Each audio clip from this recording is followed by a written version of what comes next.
Welcome back to the Late Show. My peoples, I'm here with Aron Cohen. Aron Cohen and Lamar Odom. And we're going to be talking a little Lakers basketball with you guys today. We are. And we had the return of the hurt one. AD. 21 and what? 21 and 12. 21 and 12. That's a good return, a big-time return. And I think, hopefully, if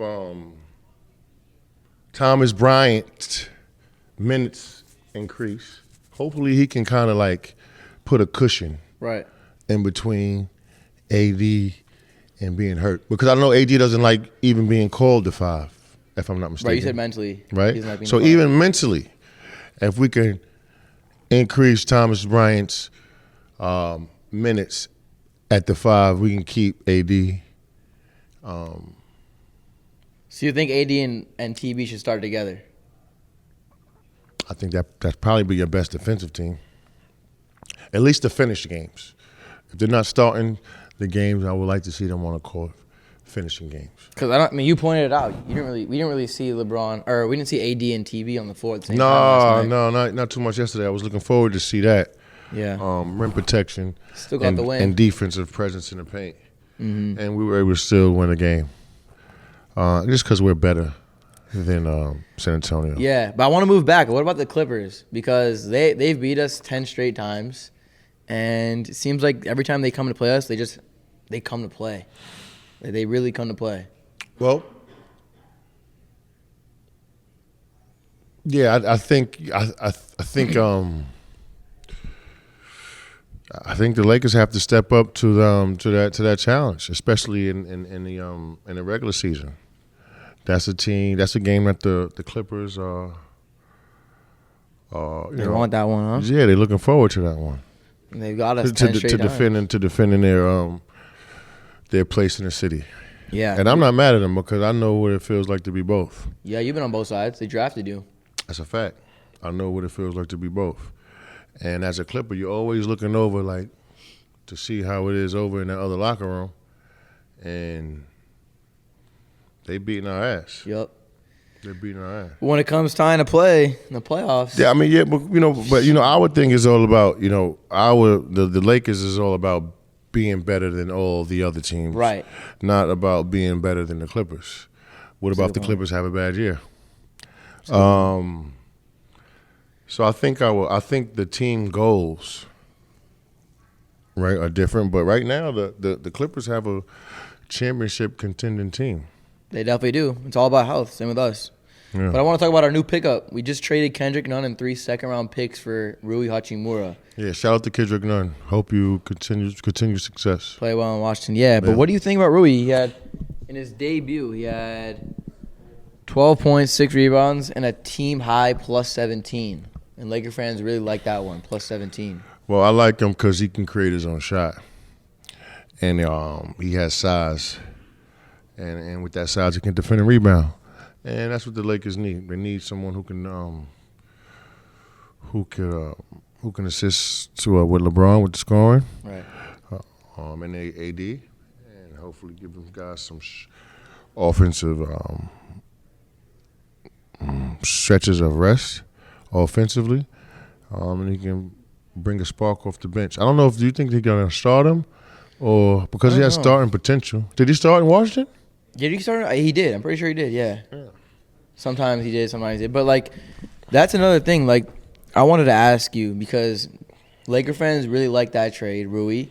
And now many fans believe, we're not even a trade. We're one shooter away from being real contenders. I wanted to know what you think.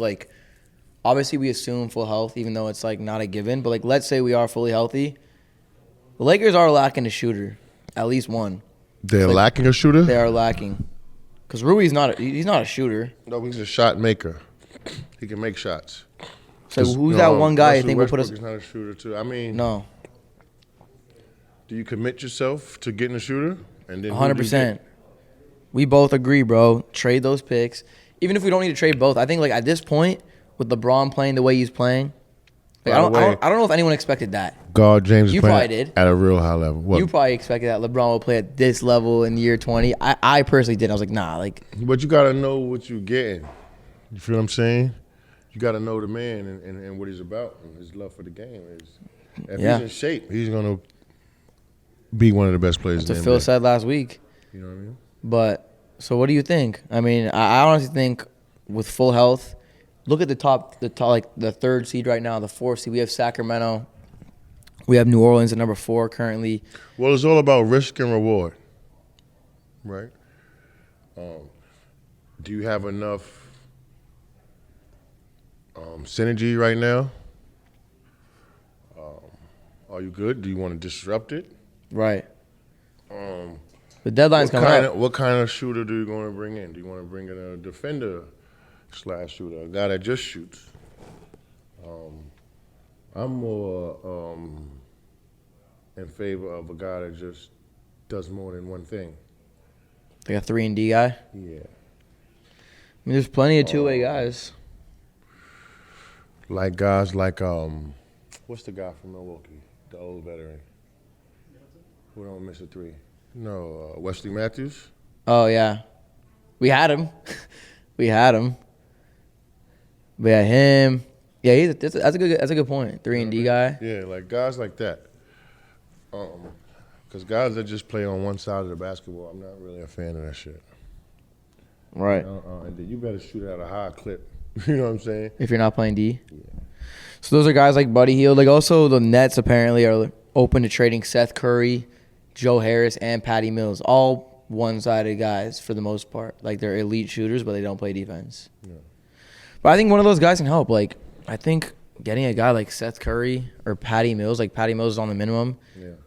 Just a guy who can knock down threes. Like because right now with Rui, like teams are still going to collapse on LeBron and AD when they drive because they don't mind leaving Rui open. But like if you have a guy like Seth Curry, they're not leaving him open. That's why I feel like we need one more piece, and like we're already there because we already beaten the best teams in the league. We've beaten the Bucks, Nuggets, Pelicans.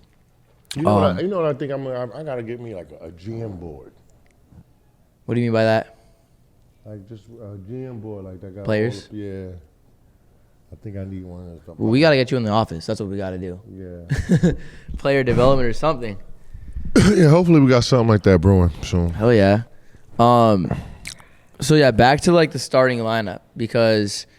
Well, let's call it the finishing lineup. You want to talk about the finishing lineup? Yeah. Because, like, Russ is usually in that. Like, Russ doesn't start, but he's usually in that. Yeah, Russ is going to finish the game for us. So, we got Russ, LeBron, AD, and who are the other 2 players?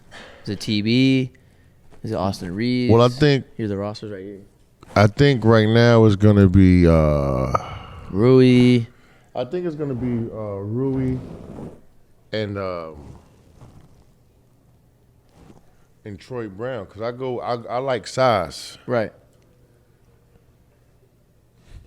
Right. And he plays defense. So I feel like Russ could, and I like guys that can guard their position. You know what I mean? The position that they're playing.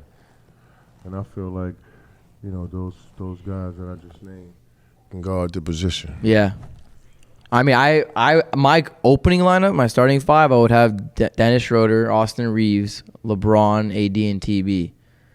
And when you have TB at the 5, you got to put LeBron at the 3 and AD at the 4. So, like, because usually AD comes on as the 5. But, like we said, he likes to come off and be the 4 so he doesn't have to, like, mentally. Like, that's what you think. Like, mentally, like, so he knows he's not going to... has that cushion. Yeah, but mentally, I want him to be comfortable. You don't want him to be comfortable? No, I want him to be comfortable. When he gets bumped and he falls. I want him to know it's going to be all right. Because every time he falls, I feel bad.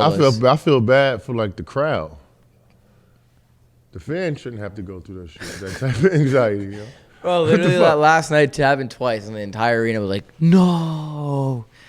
So, but at the end of the day, though, right now, we're in and out. We're 2 games out of the 6th seed. That's out of the play-in, so like we don't got to worry about it. And so we don't want to play in the play-in. No, right? No. So the play-in is 1 game elimination. Yeah. Am I right or wrong? If you're the 7th seed, you got 2 games to win 1. But if you're when the league start that shit? like 2 years ago, 3 years ago. They slipped that one underneath my nose.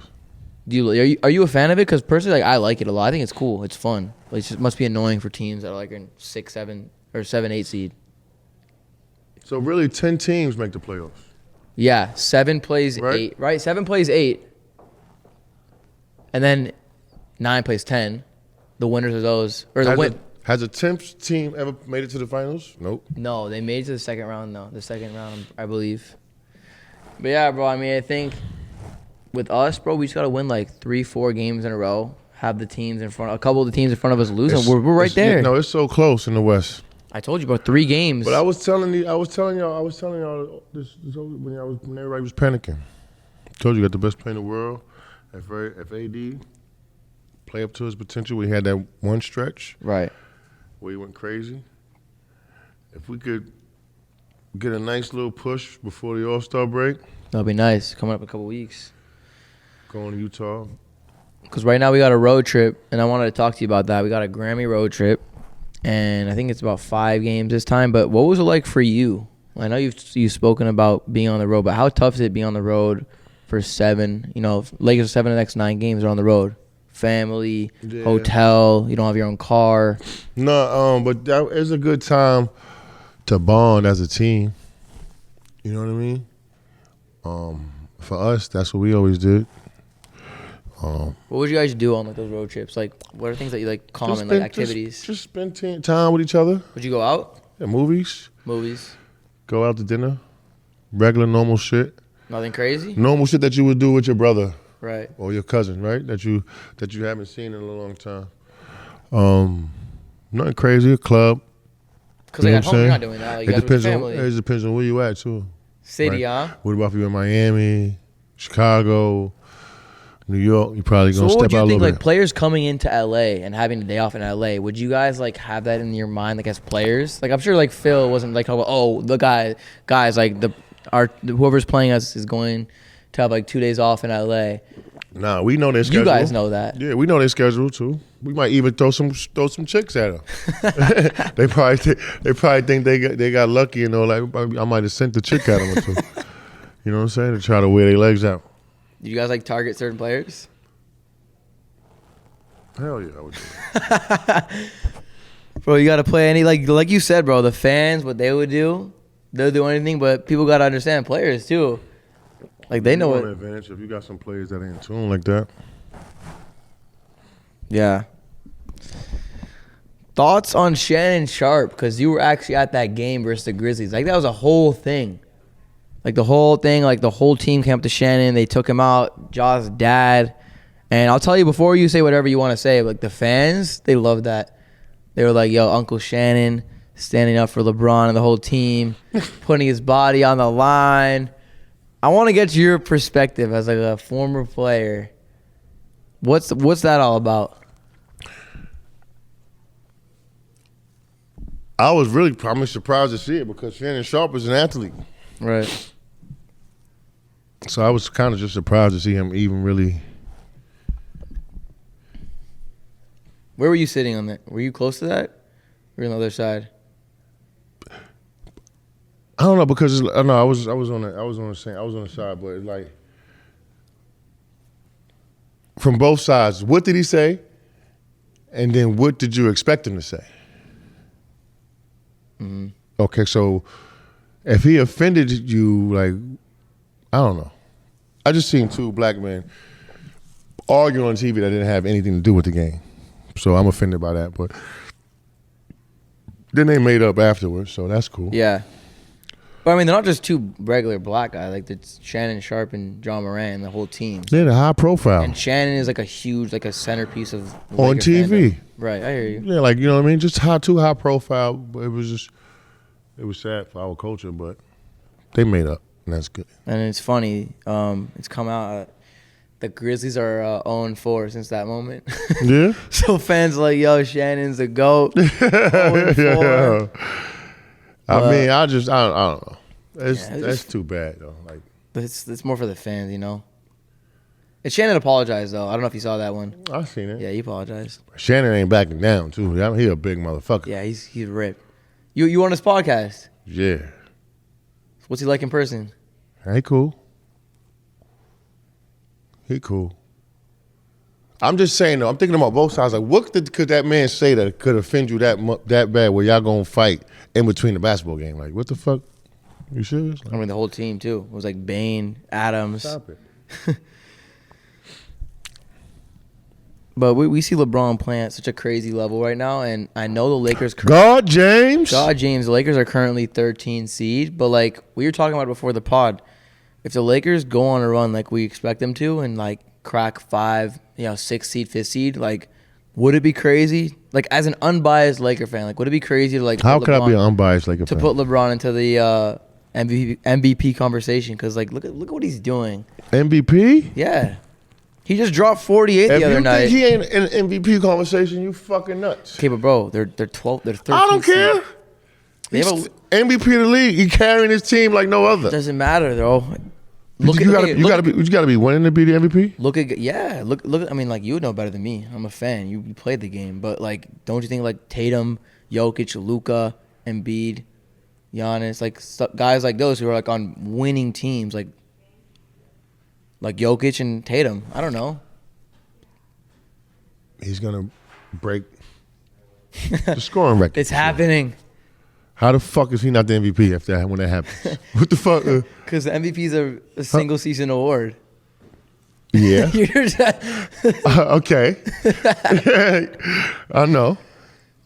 It's coming up though, like 150 points away. Whose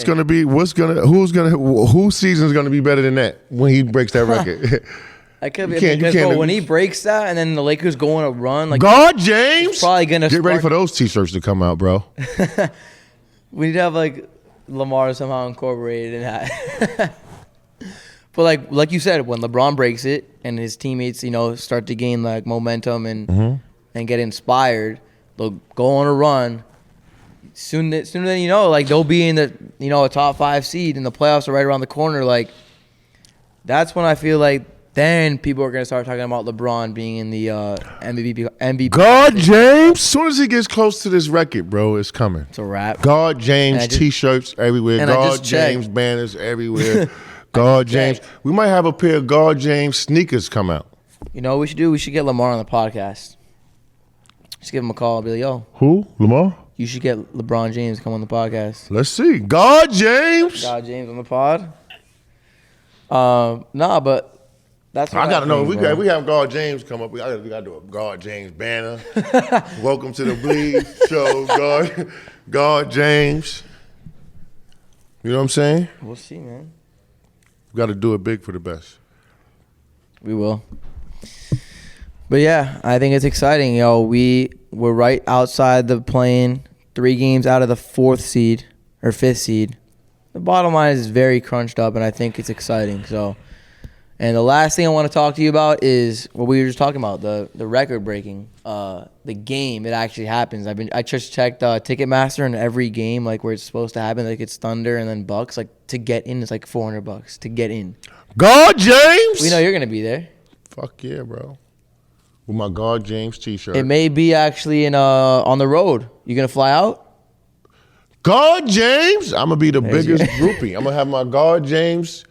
You can wear the headband, everything. Up. God James, God James, God James, God James, God James. I think we got to close the episode on that one. God James. So we'll make it out. Come up with a handshake. Hopefully we will. Yeah. After the, hopefully, on the next podcast, LeBron may have broken it. You don't know. We'll see. Nah, how many points is he away? 130. Bro, 130. He just dropped 48.